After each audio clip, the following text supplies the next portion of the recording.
یہ اذان اللہ کے فضل سے اپنی جگہ بنا رہی ہے.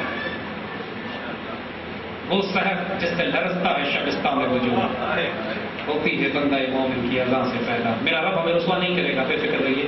آنے والے وقتوں میں انشاءاللہ آپ دیکھیں گے اس اذان کی برکت. ابھی بھی اس پاکستان کے دفاع میں یہ جو سوات میں آپریشن ہوئے، وزیرستان میں آپریشن ہوئے، امت متحد ہو گئی ہے. 2007 میں حالت یہ تھی کہ لوگ کہتے تھے اس پاکستان کو چھوڑ کر چلے جاؤ. آج پوری قوم الحمدللہ متحد ہو کے اس پاکستان پر حوصلہ امید بڑھ گئی ہے. لاکھوں کی تعداد میں نوجوان بچے یونیورسٹیز اور کالجز کے اس مشن میں ساتھ آ چکے ہیں. آج آپ نے بچوں کا جو جوش دیکھا ہے چیلم میں، دنیا حیران تھی کہ ان بچوں میں کون سی بجلی بھری ہوئی ہے، کون سا جذبہ اور کون سا جوش. آج تو 23 مارچ نہیں، آج تو 14 اگست نہیں، آج کون سی عید ہے کہ پورے جیلم میں ماشاءاللہ یہ جھوٹی بھر نوجوانوں کا دستہ پاکستان پہ مطلب کیا لا الہ الا اللہ کے نعرے لگاتا پھر رہا ہے.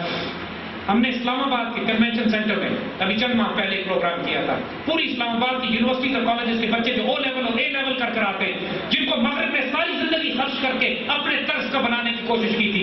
4000 بچے کنونشن سینٹر کے ہال میں موجود تھے، امریکن ایمبیسی سے 1.5 کلومیٹر دور. اور اس طرح گونج اور گرج تھی کہ لگتا تھا کہ کنونشن سینٹر کی چھت نیچے آ گئی تھی. اور ایک ہی نعرہ تھا، پاکستان کا مطلب کیا، لا الہ الا اللہ. پاکستان کا مقصد کیا، محمد رسول اللہ.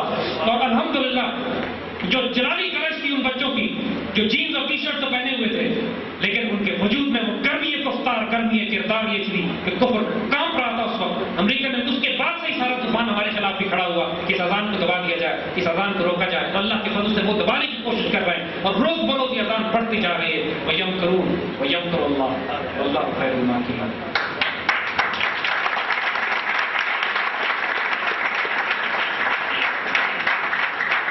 ایک سوال دوست نے کیا کہ آپ سیاست میں آئیں گے یا نہیں.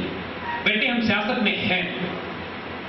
جب ہم اس ملک کی سیاست تبدیل کر رہے ہیں، اس ملک کا نظریہ تبدیل کر رہے ہیں، اس ملک کی دفاعی حکمت عملی تبدیل کر رہے ہیں، اس پورے دشمن کی تمام تر سیاسی اور خارجہ پالیسی کو تبدیل کر رہے ہیں، تو اللہ کے فضل سے ہم سیاست میں ہیں. لیکن کیا اس کا مطلب ہے الیکشن میں کھڑا ہو کے سیاسی جماعت بنا کے الیکشن میں حصہ لیں گے؟ انشاءاللہ ایسا کبھی نہیں ہوگا. اس سیاسی نظام کو تبدیل کریں گے، اس کے ناپاک وجود کا حصہ نہیں بنیں گے انشاءاللہ.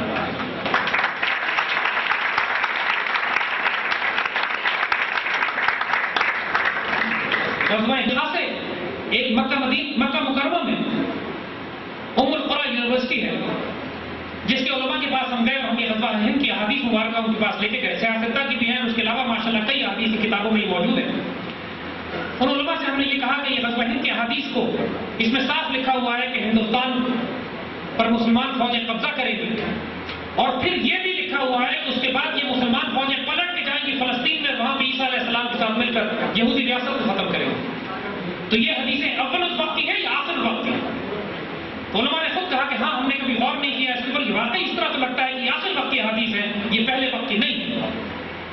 اور پھر حضرت ابو ہریرہ رضی اللہ تعالیٰ عنہ کے حوالے سے بھی حدیث موجود جس کا مفہوم ہے کہ حضور نے جب یہ حدیث ان کو فرمائی، میری امت کے لشکر ہندوستان فتح کریں گے، آزاد ہوئے، اس کے بعد بھی جو بچ کے واپس آئے گا وہ جنتی ہے، جو اس میں شہید ہوگا وہ افضل الشہداء میں سے. پھر یہ لشکر واپس آئیں گے اور عیسیٰ علیہ السلام سے ان کی ملاقات ہوگی. تو سیدنا ابو ہریرہ جوش میں، خوشی میں فرماتے رسول اللہ سے کہ یا رسول اللہ صلی اللہ علیہ وسلم اگر میں غزوہ ہند میں گیا اور اس کے بعد میں جا کے سیدنا عیسیٰ سے ملا تو کیا میں ان کو بتا سکتا ہوں کہ میں آپ کا صحابی ہوں؟ تو حضور مسکرا پڑتے ہیں، فرماتے ہیں ابھی نہیں، ابھی نہیں، یہ اس کا وقت ابھی نہیں ہے، یہ بہت بعد کی بات ہے. احادیث مبارکہ ایسی بھی ہے جس میں حضور نے لشکروں کا ذکر کیا ہے، ذکر فرمایا میری امت کے لشکر سندھ اور ہند پر حملے کرے، پابندی وقت کی نہیں لگائی.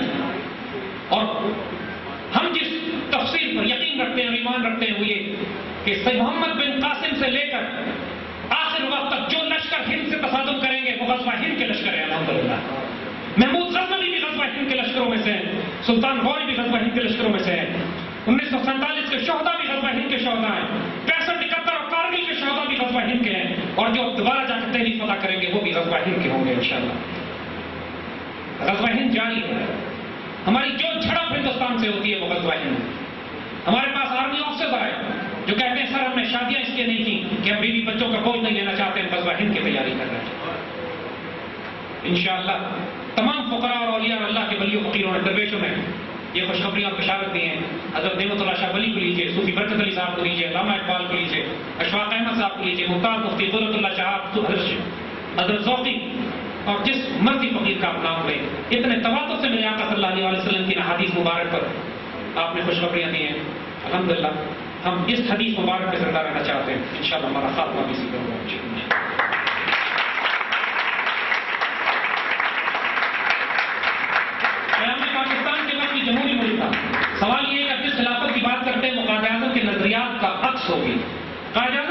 ایک بہت بڑی غلط فہمی کا ہم یہاں ازالہ کرنا چاہتے ہیں. قائد اعظم کچھ نہیں تھے اگر آپ ان کی پشت سے علامہ اقبال کو نکالتے ہیں. جو لوگ قائد اعظم کے نظریات کو سمجھنا چاہتے ہیں اور ان کو اقبال سے الگ کرتے ہیں وہ گمراہ کرتے ہیں. قائد اعظم ایک ایگزیکیوشنر تھے, ایک کام کرنے والے, ایک وکیل, ایک لیڈر. جب علامہ اقبال نے ان کو سلیکٹ کیا اور ان کے پیچھے ولایت دے ان کو واپس لانے کے لیے, تو لوگوں نے پوچھا کہ وہ قائد اعظم جن کو کافر اعظم کا خطاب دیا جا چکا ہے, آپ ان کو کیوں سلیکٹ کرتے ہیں مسلمانوں کی قیادت کے لیے؟ تو علامہ اقبال نے 2 لفظوں میں کہانی لپیٹ دی, فرمایا ہی از انکرپٹیبل انپرچیزبل. اس کو نہ خریدا جا سکتا ہے نہ یہ خیانت کرے گا. اور قائد اعظم کا جب 1940 میں انتقال ہوتا ہے, 1940 میں قرارداد پاکستان پاس ہوتی ہے, تو پہلا کام قائد اعظم کرتے ہیں, وہاں سے نکلتے ہیں علامہ اقبال کے مزار پر آتے ہیں, اور مزار پر آ کے کہتے ہیں علامہ اقبال کو مخاطب کر کے کہ آج اقبال کو کتنی خوشی ہوتی کہ میں نے وہی کچھ کیا جس کا آپ نے مجھے حکم دیا تھا. اور جب پاکستان بنتا ہے تو آپ سے پوچھا جاتا ہے قائد اعظم سے کہ آپ کو اگر ڈیوٹی نہ ہو پاکستان کی تو آپ کیا چاہیں گے؟ کہتے ہیں اگر مجھے آپشن دیا جائے, میرے پاس مرضی ہو کہ ایک طرف مجھے حکومت کرنی ہو, ایک طرف مجھے کلام اقبال دے دیا جائے, تو میں کلام اقبال کو قبول کر لوں گا, حکومت کسی اور کو دے دوں. تو یہی قائد اعظم اپنے انتقال سے پہلے زیارت میں قیام فرما رہے ہیں. آپ کے معالجین 2 ڈاکٹر آپ کے ساتھ ہیں. قائد اعظم بہت نحیف آواز میں, بالکل انتقال سے پہلے کا وقت ہے, بہت سکون سے لیٹے ہوئے ہیں اور ایک تاریخی جملہ فرماتے ہیں جو تاریخ کی کتابوں سے نکال دیا گیا ہے. قائد اعظم اپنے ڈاکٹروں کو قریب بلاتے ہیں, ان کو مخاطب کر کے کہتے ہیں کہ میں بہت سکون اور اطمینان سے اس دنیا سے جا رہا ہوں, کیونکہ میرا ایمان ہے کہ اس پاکستان نے قیام پذیر نہیں ہونا تھا جب تک فیضان نبوی اس میں شامل نہ ہو. اور پھر آگے فرماتے ہیں کہ اب یہ ذمہ داری ہے آئندہ آنے والی نسلوں کی کہ اس پاکستان کو خلافت راشدہ کی طرز پر تعمیر کرے تاکہ اللہ کا کیا ہوا وعدہ سچا ہو. یہ قائد اعظم ہے. تو ہم جس خلافت راشدہ کی بات کر رہے ہیں وہ قائد اعظم کے نظریات کے عین مطابق ہے, اس کے مخالف نہیں بچوں. آپ کو جس قائد اعظم کا تعارف کرایا گیا ہے کہ وہ سیکولر ہیں, وہ لبرل ہیں, وہ اسلام نہیں چاہتے تھے, یہ تمام تاریخی فراڈ اور جھوٹ ہے.